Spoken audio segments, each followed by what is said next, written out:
Bonjour à toutes et à tous, bienvenue dans cette nouvelle vidéo concernant la nouvelle partie, mouvement et interaction, et donc plus particulièrement ce premier chapitre, description d'un fluide au repos. Alors tout d'abord, première chose, attention, le fonctionnement a changé par rapport à la première partie, je vous en demande un peu plus. Cette partie bibliographie, comme on l'appelle en sciences, c'est-à-dire la partie où vous étudiez le cours, se complexifie un peu dans le sens où cette fois-ci, votre cours n'est pas entier.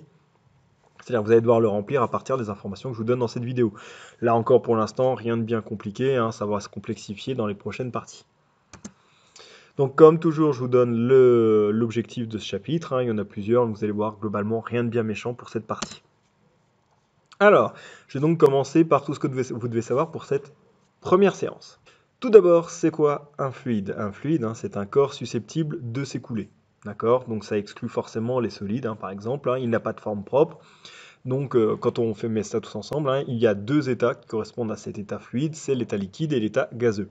Donc, je vous rappelle, juste en dessous, à l'échelle microscopique, comment se comportent les particules, que ce soit des atomes ou des molécules ou des ions, en fonction de leur état correspondant. À l'échelle microscopique, l'état solide, ça correspond à un état compact et ordonné, dans lequel les molécules s'agencent plus ou moins correctement, mais en tout cas, une fois qu'elles sont agencées, elles sont liées entre elles et donc immobiles à l'échelle, voilà, elles bougent, elles vibrent très très peu, mais c'est vraiment de l'échelle infinitésimale.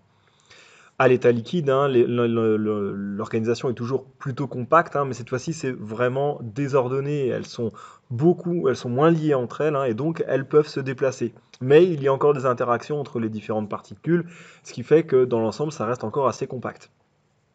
Et enfin, l'état gazeux, là cette fois-ci c'est un ensemble dispersé, toutes les particules se sont éloignées les unes des autres, et donc forcément elles sont très mobiles. Dans certains cas, on peut même considérer qu'il n'y a pas d'interaction entre ces différentes particules. D'accord ? Bien, alors parmi les différentes grandeurs qu'on peut utiliser pour caractériser un fluide, il y a la masse volumique, que vous connaissez déjà, donc je ne vais pas revenir dessus, c'est égal à la masse divisée par le volume. Vous avez aussi la température. Alors, la température, ce qu'on appelle la température absolue, va caractériser l'agitation des molécules. C'est-à-dire que plus il fait chaud, plus les molécules s'agitent. D'accord ? Je vous ferai une petite expérience rapide qui vous montre ça. Effectivement, plus il fait chaud, plus, même si ça ne se voit pas, ces molécules s'agitent. Et donc, on va être amené très régulièrement à utiliser le degré Kelvin, dont je vous redonne ici la façon de passer des Kelvin au Celsius. Si vous voulez la température en Kelvin, il faut prendre la température en degrés et lui rajouter 273,15 degrés. D'accord ? Donc 0 degré Celsius, c'est 273,15 degrés Kelvin. Et donc le 0 degré Kelvin, c'est moins 273,15 degrés, c'est la plus petite température qui peut exister. Ça correspond à une température à laquelle les particules sont totalement immobiles. Donc pour l'instant, c'est une température théorique qu'on ne peut pas atteindre, mais on sait qu'il n'y a pas de température plus basse, parce qu'on ne peut pas être plus immobile qu'immobile. Ensuite, il y a la pression qu'on va étudier pas mal cette année, qui traduit finalement la poussée qu'exerce un fluide sur une paroi. Ensuite, vous avez la pression, qui traduit la poussée qu'exerce le fluide sur une paroi. Donc, par exemple, quand vous remplissez un aquarium d'eau, l'aquarium doit être fait pour résister un peu à cette force qu'exerce l'eau sur les parois. On appelle ça la pression de l'eau. Elle est due au fait que ces molécules se déplacent dans le fluide, et donc au niveau de l'interface entre le fluide et le solide, vous avez des molécules qui vont venir taper la paroi, d'accord? En se baladant un moment, bim, elles vont se prendre la vitre. Ce petit bim là, c'est une petite force vous, si vous tapez le mur, vous appliquez une force sur le mur, d'accord? Le mur a ressenti quelque chose. C'est pareil, même si c'est une molécule qui est toute petite, eh bien, elle a quand même appliqué une certaine force. Et comme c'est pas une molécule, mais des milliards de milliards qui tapent la paroi, on arrive à une force qui est conséquente. Et donc, la pression traduit cette poussée, d'accord? Donc, l'unité, c'est le pascal. Donc, vous avez aussi tous les multiples. On a la pression atmosphérique au niveau de la mer, qui est de 1013 hectopascales. Alors, valeur pas forcément à connaître par cœur, mais quand même essayer de la retenir, ça peut être important. Et donc, vous avez plusieurs appareils qui peuvent le mesurer, le manomètre, le pressiomètre, les capteurs de pression, en sachant que le baromètre, lui, mesure uniquement la pression de l'air. Donc, comme je vous l'ai dit, un fluide occupe tout l'espace qui est mis à sa disposition. Du coup, il va exercer une force pressante sur une paroi qu'il va toucher. Cette force va être systématiquement perpendiculaire à cette paroi et dirigée du fluide vers l'extérieur. Eh oui, la molécule appuie sur la paroi pour essayer de s'en échapper finalement. Donc cette force, qu'on appelle une force pressante, elle a une direction et un sens. Si vous vous rappelez de comment on décrit la force, la direction c'est une droite. Donc là, dans l'occurrence, c'est la droite perpendiculaire à la surface. Le sens, c'est vers l'extérieur. Les molécules appuient vers l'extérieur. Et la valeur de cette force, en fait, on peut la calculer. C'est la pression fois la surface sur laquelle s'exerce cette pression. D'accord? Moi, j'aimais bien à l'époque, me dire que la pression, c'était la force exercée par le fluide par mètre carré. En fait, vous preniez un carré d'un mètre carré, vous mesurez la force qui s'exerce sur ce petit mètre carré là, c'est ça la pression. D'accord? Voilà. Donc là, je vous donne une petite application. Vous lisez, vous mettez sur pause, vous faites vite fait, c'est rapide. Je vous mets même la correction dans la foulée. Mais si vous avez la surface sur laquelle s'exerce cette force et qu'on vous donne la pression, vous avez juste à multiplier les deux et vous trouvez qu'effectivement la force exercée par le fluide sur cette surface est celui-là.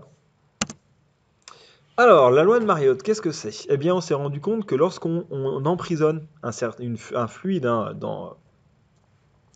dans un certain volume, si on modifie ce volume, la pression va évoluer d'une certaine manière. D'accord? Donc par exemple, si on diminue le volume, la pression va augmenter. Ce qui est logique finalement, parce qu'on laisse moins de place au fluide, donc il va y avoir beaucoup plus de choc sur les parois, donc la pression va augmenter. On s'est rendu compte, quand on traçait l'évolution de la pression par rapport au volume, et que finalement, à partir du moment où on coinçait une certaine quantité de fluide et qu'on faisait varier le volume, vous aviez le produit pression fois volume qui est égal à une constante. D'accord? Donc je vous ai mis là pendant que je parlais, il y avait une animation qui vous montrait effectivement, d'un point de vue microscopique, qu'est-ce qu'il se passe. Mais il y a une certaine logique derrière, effectivement. Donc cette relation n'est valide que pour des pressions pas trop élevées, c'est-à-dire qu'inférieure à 100 bars, 100 fois la pression atmosphérique, pour la plupart des gaz. Elle ne peut pas être appliquée du coup à des liquides, c'est uniquement pour des gaz. Donc là, je vous donne une application d'une bouteille de plongée. On va un peu parler de plongée sous-marine dans ce chapitre parce que c'est vraiment une application directe. Vous avez une bouteille de plongée qui contient 4 litres d'air qui sont comprimés à une pression de 200 bars. À 10 mètres de profondeur, cette fois-ci, la pression vaudra 2 bars. Quel volume va occuper cet air à l'intérieur de la bouteille? Voilà, ça c'est la fin de tout ce que vous aviez à savoir pour la première séance. Donc on va beaucoup travailler la loi de Mariotte lorsqu'on va revenir en classe. Et donc maintenant on va démarrer ce qu'il faut savoir pour cette deuxième séance, donc la loi fondamentale de la statique des fluides. Très rapide, c'est pas très compliqué. En fait, on s'est rendu compte que la pression évolue en fonction de l'altitude, pour des raisons, il y a tout un tas de raisons derrière, mais en tout cas, on a découvert qu'il existait une relation entre la différence de pression entre deux altitudes différentes et la différence d'altitude. C'est-à-dire que ça, c'est ce qu'on appelle la loi fondamentale de la statique des fluides. C'est-à-dire, on prend 2 points, A et B, on a la différence, la pression au point B moins la pression au point A, qui est proportionnelle à la différence d'altitude entre les deux. Et en l'occurrence, cette relation de proportionnalité, c'est ρ, la masse volumique de l'air, fois petit g, qui est la constante, l'intensité de la pesanteur, 9,8 newtons par kilogramme. Voilà.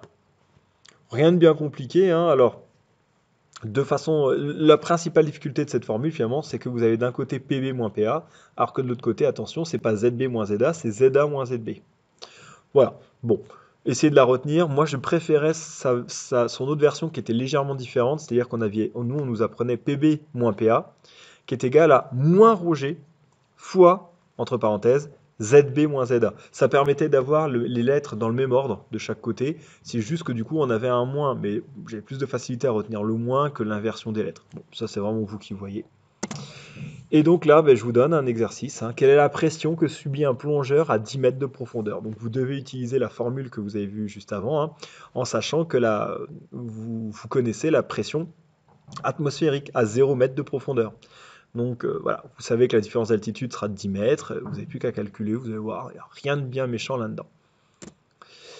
Donc, je vous le corrige là dès maintenant, vous aviez la pression du plongeur moins la pression de la surface qui est égale à la masse volumique de l'eau fois G fois la différence d'altitude entre les deux. Et donc, quand vous remplaciez, vous trouviez que à 10 mètres de profondeur, la pression est presque 2 fois plus forte déjà qu'à la surface. Mine de rien, déjà, la pression a doublé en plongeant que de 10 mètres. D'accord ? Eh bien voilà, c'était tout pour cette partie. Une vidéo peut-être un petit peu plus courte que pour la partie chimie, hein. On peut pas, il y a quand même des formules à connaître, hein, mais potassez ça bien, répondez bien aux questions de votre cours, et moi je vous dis à la prochaine séance. Au revoir.